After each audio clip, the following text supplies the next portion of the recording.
我叫陈哥，今天晚上9点，我正在大学校园的男生宿舍楼里看书。突然隔壁寝室有个染着黄毛的家伙，直接踹开了我宿舍的门，让我帮他抱电脑上楼。他扔下1块钱后就离开了。突然他又回来了，要我去超市给他买瓶矿泉水，还给了我3块钱，其中1块是给我的跑腿费。我的宿舍里的人看不过去了，问黄毛为什么老是让我跑腿，这样欺负人合理吗？黄毛讽刺地笑着离开了。我对此视而不见，只是脸涨得通红。我弯下腰捡起地上的几块钱，心里暗自想着，这样一来我就赚了2块钱，购买3个馒头和1包咸菜了，就不用再挨饿了。社长忍不住同情地对我说，别去了，如果我没钱，兄弟们可以借给我，不用还。我苦笑着摇摇头，感谢社长的好意。说完，我转身离开了。同宿舍的人看着我离去的背影，都带着些许怜悯的摇摇头。其实我也不想给别人跑腿，我也希望像其他人一样在大学里快乐的生活，但是只要我能继续在大学里读书，我就已经很满足了。因为我真的很穷，尽管我的舍友们对我非常好，但我越是这样，就越不想接受他们的帮助，否则再好的友谊迟早也会产生隔阂。除了这些舍友，我在大学里几乎一无所有。我出了宿舍，正准备离开去楼下，隔壁宿舍走出一个衣着华丽的学生，那是许东，黄毛宿舍的社长，一个高大帅气的人，深受女学生喜爱。他对我一向不屑一顾，从不正眼瞧我。不知道为什么突然叫住了我，问我是不是要下去。我点了点头。许东笑了笑，从兜里拿出1盒杜蕾斯扔给我。他告诉我他有个朋友在东边小树林办事，让我把这盒东西送过去，同时给了我10块钱。许东平时是个花花公子，经常约妹子出去，他有很多不三不四的朋友。虽然他一向看不起我，但我也没多想，毕竟我现在就是靠跑腿赚钱。我接过杜蕾斯，准备下楼去。我转身准备离开时，好像听到许东身后传来隐隐的笑声，但我没有在意。我下了楼，打算先把杜蕾斯送过去，然后再帮黄毛带上他的电脑和矿泉水。我知道校园外的小树林是个风花雪月之地，也被称为野战集中营。很快我来到了许东所说的地方，我一眼就看到了树林长廊上的2个人，一个男的，一个女的，他们正坐在那里说说笑笑。那个男的手上下不老实，摸得那女孩娇喘连连。然而当我借着月光看清他们的面容时，整个人全身一震。是杨雪。杨雪是我的前女友，我们分手才3天，当然是她甩了我。分手时杨雪说她想要自己一个人安静安静，结果才过了3天，她就被约来了这野战集中营。我出现的时候，显然2人也都注意到了，他们神色各自精彩。杨雪将自己快到腰间的裙摆急忙往下扯了扯，将雪白的大腿给遮住。杨雪有些慌张的想跟我解释，却又不知道该怎么解释。她好歹还知道一丝廉耻，急忙低下了头。而旁边那个叫陆阳的富二代松开了杨雪，看了眼我掉在地上的杜蕾斯，站起身哈哈大笑起来。原来他让许东给他送杜蕾斯，没想到许东让我来送。听着陆阳的话，我握紧了拳头。原来是许东故意耍我，甚至杨雪跟我分手，转而又跟他的哥们陆阳在一起，这里面恐怕也少不了许东的身影。我很生气，对杨雪怒吼道，他不应该跟这种人在一起，不知道他换了多少女朋友了，即使嫌弃我穷，也不应该这么糟践自己啊。杨雪听到我的训斥，一下子急了。他说我没有资格来教训他，他还嘲笑我说他可以随意选择与谁在一起，而我这个穷逼没有权利干涉他的决定。他看到掉在地上的杜蕾斯更加愤怒了，直接给了我1巴掌，嘴里还骂着让我滚。而一旁的陆阳笑得更开心了，他笑着对杨雪调戏地说，不要让我滚开，让我留在这里，看着他亲手使用我送给他的杜蕾斯给他带来快乐。杨雪羞红了脸，表示在见到我这个穷逼后，他一点都不感兴趣了，但他保证下次会好好侍奉陆阳。说完这番话，他挣脱了陆阳的束缚。我完全不知道自己是如何从那片树林中走出来的，我的大脑变得一片空白。我明白这一切的问题都是因为我没有钱，钱它始终是我问题的根源。当我回到宿舍门口时，楼道里充斥着同班同学的嘲笑声。许东捂着肚子笑得脸色发青，显然他已经告诉了整个班级这件事。黄毛笑着问我刚才送杜蕾斯的时候看到了什么，他还戏谑地说，杨雪这个身材如此好的美人，或许在我去找她的时候，陆阳已经开始享受了呢。许东则大笑着说，我追求了1年的杨雪，而他的兄弟陆阳加我微信后，只用了半个小时就成功的撩上了他。他们都在笑，没有人在乎我的尊严。我攥紧了拳头，眼睛红了起来。真想杀了许东，与他同归于尽。我怒吼着问他为什么要这样整我，许东却大笑着说，我是个穷逼，他全班最看不起的人。他认为与杨雪这样一个美人在一起简直是浪费，还不如让他的兄弟玩上几天。他还补充说，我或许还不知道，我追求了1年的杨雪，他的兄弟陆阳加了他的微信后，只用了半个小时就成功的追到了他。所有人都在嘲笑，没有人关心我陈哥的尊严。我冲向许东，企图发泄我的愤怒，但结果只换来了许东的众多朋友们对我的毒打。最后我的舍友们将我拖回了宿舍，我躺在床上，用被子死死地捂住自己，大声哭泣着。为什么他们都欺负我，践踏我的尊严？就因为我穷吗？在他们眼里，我连个人都不算吗？我狠狠地撕扯着自己的头发，脑海中闪现着与杨雪的过去。我不知道自己哭了多久，最终因为疲倦而沉沉地睡去。第二天一大早醒来，宿舍里已经空无一人。我明白，社长不想打扰我，相较于待在教室，留在宿舍可能感觉会好一点。我拿起手机，发现收到了许多国外的短信和未接来电。让我惊奇的是，这些通知全都是国外的电话号码，还有一条短信显示有人向我的银行账户转账。看着银行短信上的数字，我大脑轰的一声，完全被震慑住了。1000万？是谁给我转了1000万？我急忙打电话给银行确认，结果证实了我的猜测。我完全懵逼了，坐在床上，手机再次响了起来，号码显示是一个外国号码。我有些紧张的接听，电话那头传来姐姐的声音，她问我收到钱没有。原来这些钱是姐姐打给我的，可是我心中的困惑更甚。她和爸妈不是在国外工作吗？这突如其来的钱又是怎么回事？姐姐解释说，尽管爸爸原本计划瞒着我，但得知我在学校里经常受欺负后，他决定提前告诉我真相。我们家有钱，陈家的产业遍布全球。他告诉我关于非洲的金矿和石油资源，以及我们家在华夏和海外的其他产业。听到这些，我感到喉咙一紧，难以置信。从小到大，我一直生活在贫穷中，而现在我意识到，原来我是个富二代。整个世界都在瞬间改变，我无法接受这个现实。但姐姐告诉我，慢慢接受吧，她会在下个月再给我打钱。这一切太过突然，我久久不能平静下来。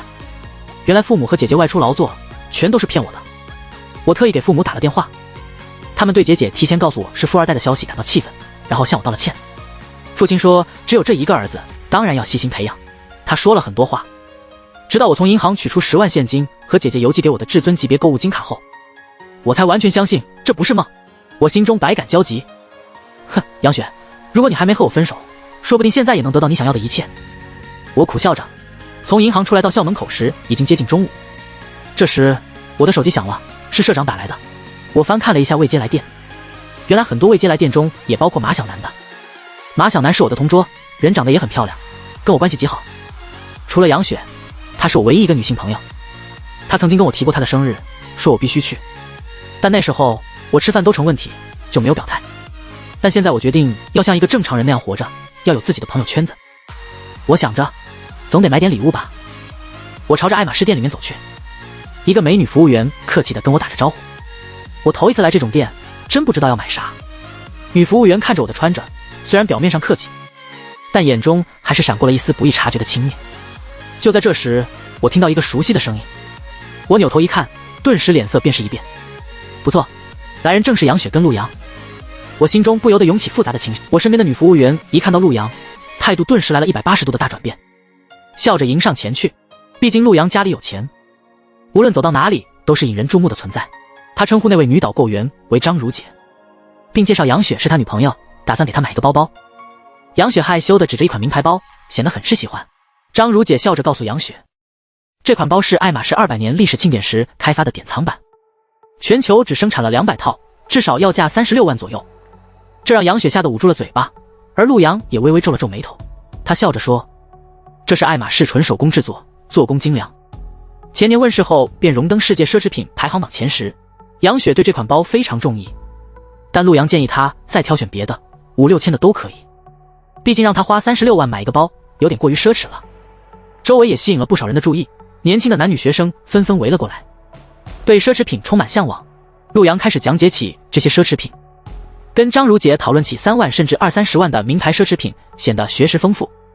我见导购员不理我，当下就想走，碰到杨雪，我也不想多待。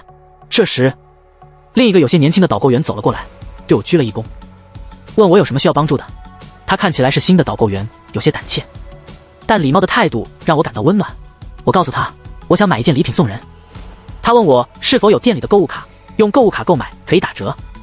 我拿出姐姐给的全球至尊购物卡，他看到后眼睛瞪大了，不敢相信，我手里拿的竟然是黑金卡。我也愣了一下，不知道他为什么会如此惊讶。于是我问他什么是黑金卡，他解释道，黑金卡是一种至尊级的卡，可以透支消费额高达3000万，而且最低消费额起步是30万，非常尊贵的人才会拥有这种卡。我更懵了，我知道姐姐现在过着奢华的生活，但我没想到她竟然如此奢侈。服务员连连鞠躬，我有些不好意思地离开了。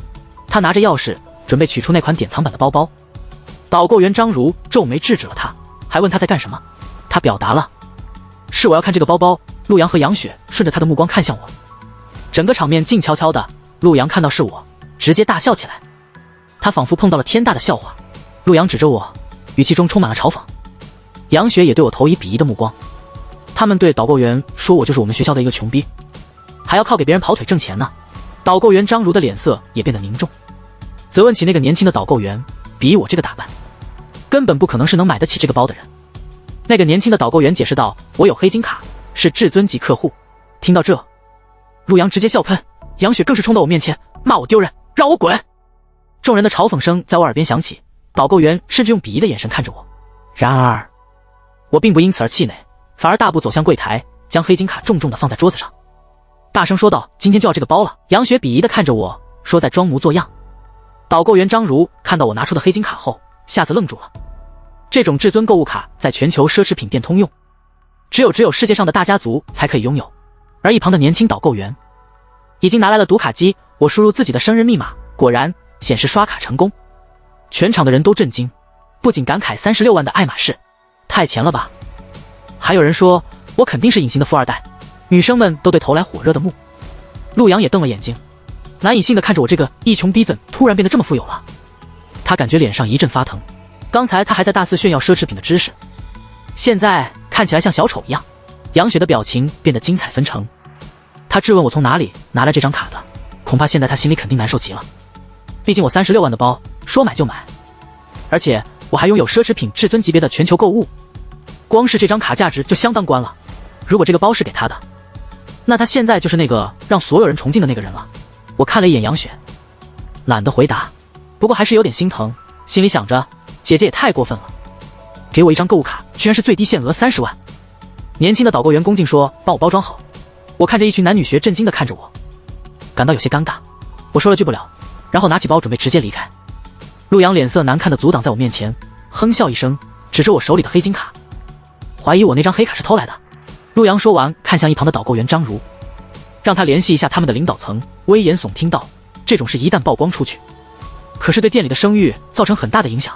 杨雪也回过神来，附和着要让人核实一下，因为她绝对不相信，也不愿意相信我会突然这么有钱，除了是偷的，没有任何理由能够解释。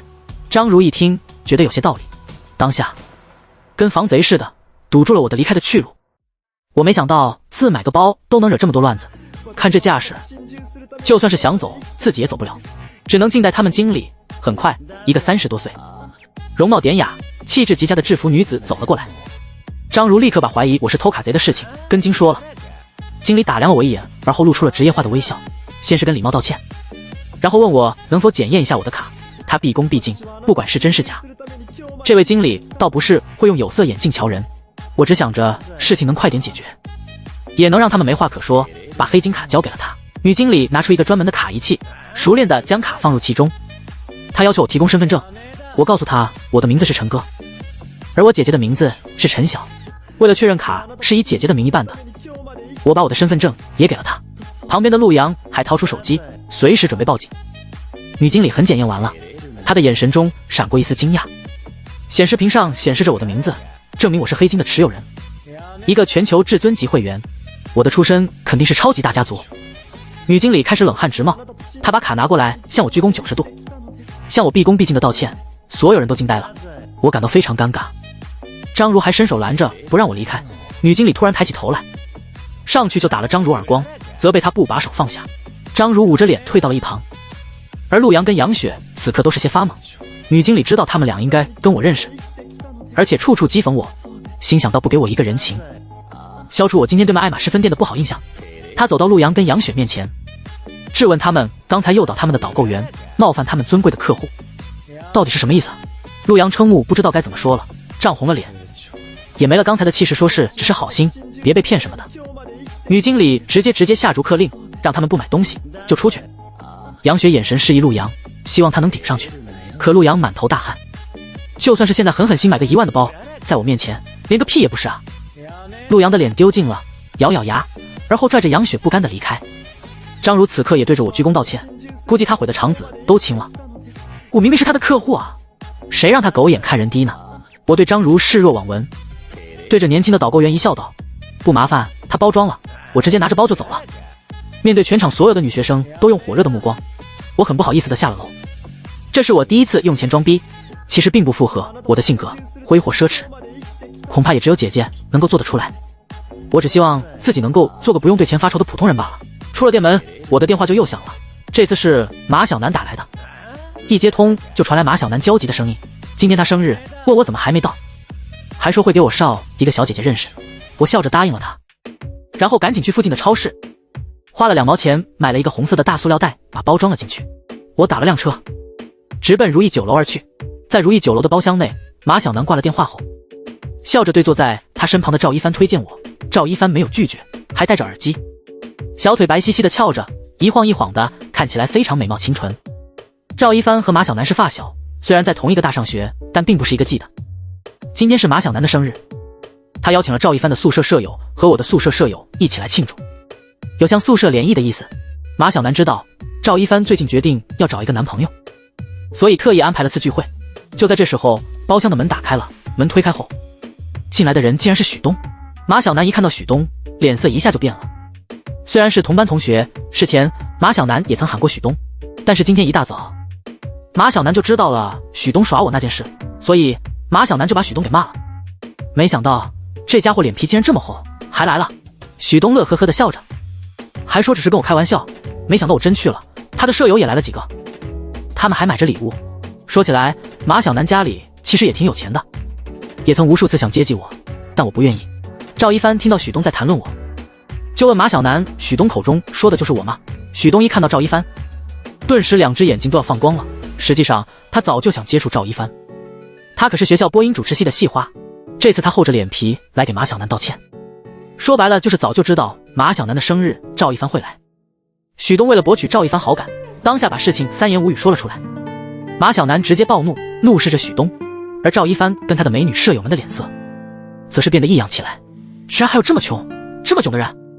我的舍友也是脸色难看，许东简直狗嘴里吐不出象牙。许东大笑着岔开话题，给马小南看他买的礼物。就在这时，我走了进来，手里拿着一个红色塑料袋。马小南立刻站起来，笑嘻嘻地迎接我。我点了点头，注意到许东冷笑的表情。以前我碰到这个富二代，或许会感到很卑微，但现在不一样了。赵一帆抬眼看了我一眼。